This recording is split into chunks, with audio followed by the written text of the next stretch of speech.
There was another brazen attack today in Kandahar, the key city to the war effort in southern Afghanistan. The city's mayor was assassinated by a suicide bomber who hid a bomb in his turban. CBS News correspondent Mandy Clark interviewed the mayor when she was in Kandahar and included him in a story about an American soldier who's playing an unusual role there. Here's her report. Jim Crawford may not look like it, but he's a U.S. Army major, part of a program called Afghan Hands, designed to mentor government officials. Hey, how's it going? How are you doing? Good, good. Not bad, pretty well, Good. thank you. To break down barriers, he wears local clothing and a full beard, like most Afghan men. When we visited Kandahar earlier this month, Crawford was anxious to introduce us to the city's mayor, Ghulam Haider Hamidi. Problem. There are a lot of good Afghans here working very hard and risking their life, and he's one of them. And so people here are really lucky to have him as mayor. That luck ran out today. A suicide bomber got into the same corridors of City Hall the mayor had guided us through. On that day, he told us he was fatalistic about the dangers he faced. The God will kill me one day. That day and time will not be changed. Crawford's job means he often takes the same risks as the Afghans he works with.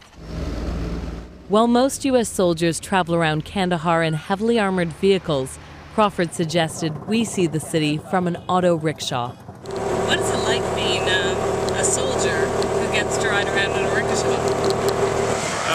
It's a huge advantage.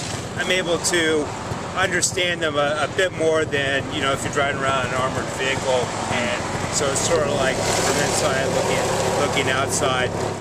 Crawford is mindful of the danger. What are you on the lookout for? The biggest threat is assassination. But getting out on the streets is a big part of the job. We went on a walking tour of Kandahar's markets.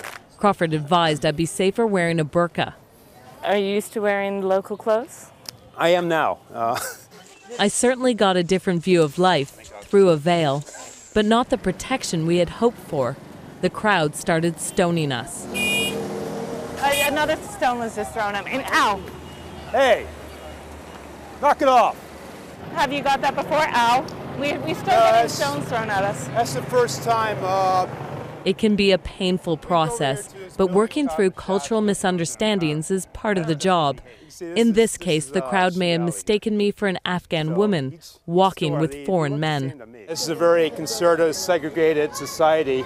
The Afghan Hands volunteers commit to 6 years in the program, including 2 year-long deployments in Afghanistan. It's like nothing else I've ever done in my career. The idea is to create a core group of regional experts. There are roughly 400 serving in Afghanistan and Pakistan so far. Do you see this as the future? I hope it is the future. I think this is something we probably should have did right after 9/11. Crawford believes that small groups of U.S. soldiers like him will still be living with the Afghan people long after the combat troops are pulled out. Mandy Clark, CBS News, Kandahar.